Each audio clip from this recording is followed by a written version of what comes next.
নিজের স্বামীর মৃত্যুর খবর শুনে গ্রামে ছুটে গেল লাজু, কিন্তু সেখানে গিয়ে দেখল এক ভয়ঙ্কর ফাঁদ। সুদেব কি সত্যিই মারা গেছে, নাকি আড়াল থেকে কলকাঠি নাড়ছে অন্য কেউ?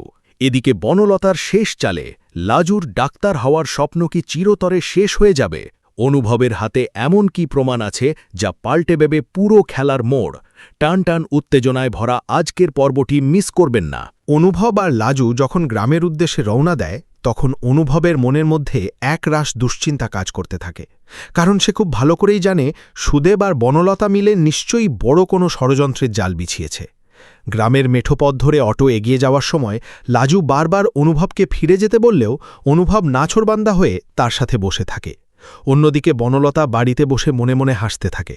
সে ভাবে এবার লাজু যখন গ্রামে পৌঁছাবে তখন গ্রামের মানুষ আর সুদেবের মা কমলা তাকে জ্যান্ত পুড়িয়ে মারবে, কারণ সবাই জানবে লাজুর জন্যই সুদেব আত্মঘাতী হবার পথ বেছে নিয়েছে।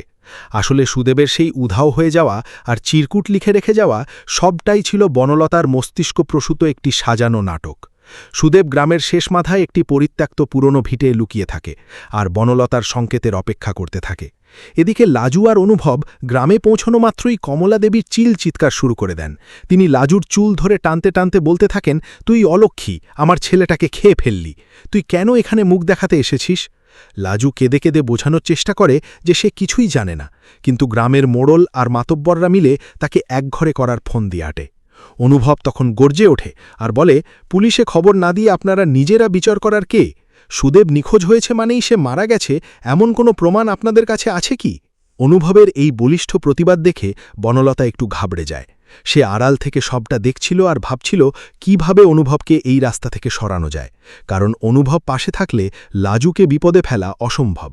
বনলতা তখন চুপি চুপি সুদেবকে ফোন করে বলে যে এখনই সময় এসেছে তার দৃশ্যপটে আসার, কিন্তু সুদেবকে অন্যভাবে আসতে হবে। বনলতা চায় সুদেব যেন হঠাৎ করে লাজুর সামনে এমন এক নাটক করে যাতে মনে হয় লাজু তাকে মারতে চেয়েছিল। সুদেব ভয়ে ভয়ে রাজি হয়ে যায়। এদিকে অনুভব আর লাজু যখন সুদেবকে খুঁজতে গ্রামের নদীর ধারের দিকে যায়, তখন বনলতা তাদের পিছু নেয়। অন্ধকারে অনুভব লাজুর হাত শক্ত করে ধরে রাখে আর বলতে থাকে, ভয় পেও না লাজু, আমি যতক্ষণ আছি কেউ তোমার ক্ষতি করতে পারবে না। হঠাৎ তারা দেখতে পায় বনের আড়ালে একটা ছায়া নড়াচড়া করছে। অনুভব সাহসের সাথে এগিয়ে যায় আর টর্চের আলো ফেলতেই দেখে সুদেব সেখানে দড়ি দেওয়ার নাটক করছে। লাজু ভয়ে চিৎকার করে উঠলে সুদেব দড়ি ছেড়ে দিয়ে নিচে পড়ে যায় আর অভিনয় শুরু করে যে সে শান্তিতে মরতেও পারবে না, কারণ লাজু তাকে সবসময় তাড়া করে বেড়াচ্ছে। ঠিক সেই মুহূর্তে বনলতা সেখানে গ্রামবাসীদের নিয়ে হাজির হয় আর বলে, দেখো সবাই, অনুভব আর লাজু মিলে সুদেবকে মেরে ফেলার চেষ্টা করছে, আমি নিজের চোখে সব দেখলাম। গ্রামবাসীরা উত্তেজিত হয়ে লাজু আর অনুভবকে ঘিরে ফেলে, কিন্তু অনুভব তখন তার পকেট থেকে ফোন বের করে আর বলে, সবটা রেকর্ড করা আছে। বনলতা দিদি, আপনি কিভাবে সুদেবকে ফোনের ওপাশ থেকে নির্দেশ দিচ্ছিলেন তার সবটা আমি আড়াল থেকে শুনে নিয়েছি। অনুভবের এই চালে বনলতার মুখ শুকিয়ে যায়। সে বুঝতে পারে অনুভব আড়াল থেকে তার আর সুদেবের সব ফন্দি আগেই ধরে ফেলেছিল।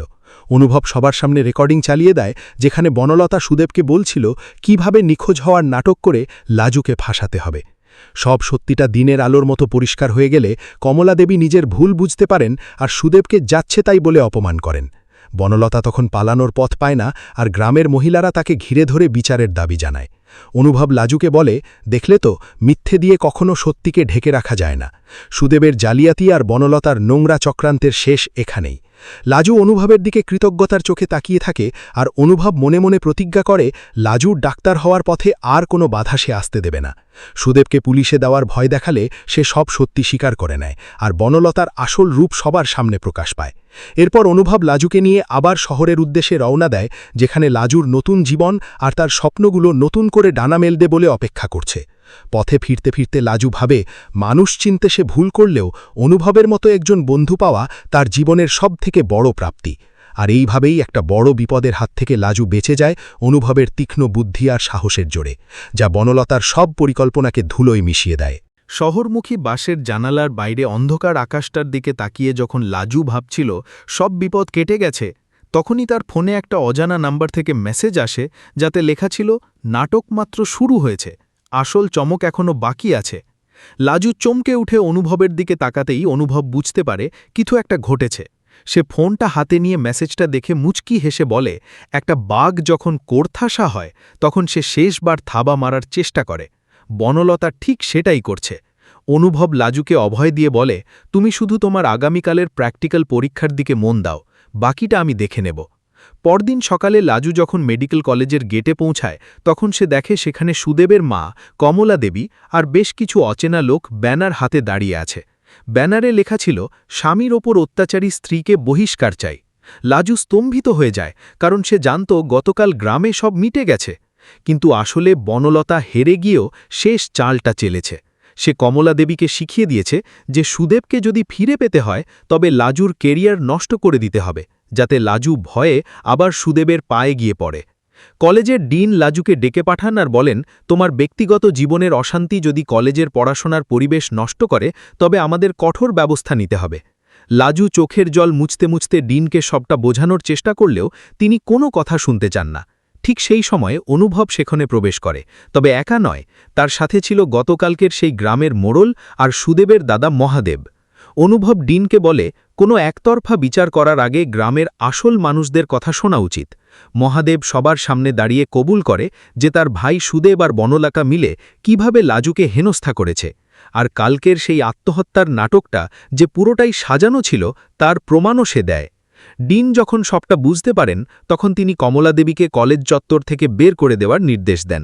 কিন্তু বনলতা দমে যাওয়ার পাত্রী নয়। সে তখন সুদেবকে দিয়ে থানায় একটা মিথ্যে মামলা করায় যে লাজু আর অনুভব মিলে তাকে অপহরণ করে খুনের চেষ্টা করেছিল।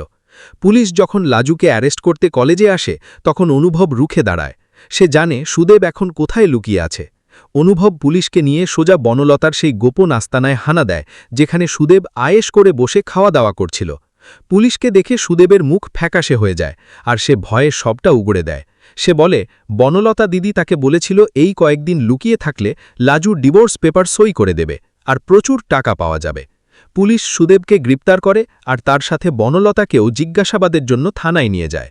লাজু যখন এই খবর পায় তখন সে অনুভবের হাত ধরে বলে, তুমি না থাকলে আজ আমার সব শেষ হয়ে যেত। অনুভব হাসি মুখে বলে, আমি তো আগেই বলেছিলাম তোমার ওপর কোনো আঁচ আসতে দেব না। এদিকে থানার লকআপে বসে বনলতা এখনও ফোন দিয়ে আটতে থাকে। সে ভাবে সে যদি একবার জামিন পায় তবে লাজুকে এমন এক বিপদে ফেলবে যেখান থেকে ফেরার কোনো পথ থাকবে না। কিন্তু অনুভব এবার আর কোনো সুযোগ দিতে চায় না। সে বনলতার আগের সব অপরাধের নথি জোগাড় করে পুলিশের কাছে জমা দেয়। দেখা যায় বনলতা এর আগেও অন্য এক জায়গায় একই রকমভাবে একটা সংসার ভেঙেছিল। সব প্রমাণ সামনে আসায় বনলতার আর পালানোর কোনো পথ থাকে না। লাজু শান্তিতে তার পরীক্ষায় বসতে পারে আর খুব ভালো রেজাল্ট করে।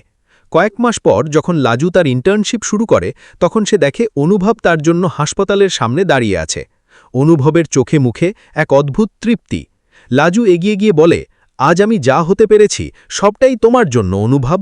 অনুভব আলতো করে লাজুর মাথায় হাত রেখে বলে, তুমি নিজের যোগ্যতায় এখানে পৌঁছেছ, আমি শুধু ছায়া হয়ে পাশে ছিলাম।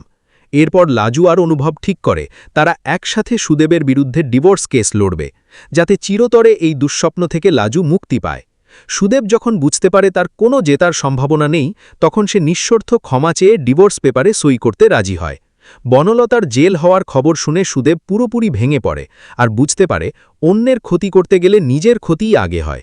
লাজু আজ মুক্ত এক স্বাধীন নারী যে তার নিজের পরিচয় গড়তে শিখে গেছে, আর অনুভব সব সময় তার পাশে এক অতন্ত্র প্রহরীর মতো রয়ে গেছে। গল্পের শেষ পর্যায়ে দেখা যায় বৃষ্টির দিনে লাজু আর অনুভব একই ছাতার তলায় দাঁড়িয়ে নতুন করে বাঁচার স্বপ্ন দেখছে, যেখানে কোনো ভয় নেই, কোনো চক্রান্ত নেই, আছে শুধু একে অপরের প্রতি অগাধ বিশ্বাস আর ভালোবাসা, যা দিয়ে তারা আগামীর সব বাধা জয় করবে বলে ঠিক করেছে। বন্ধুরা, গল্পটি ভালো লেগে থাকলে অবশ্যই চ্যানেলটিকে সাবস্ক্রাইব করুন।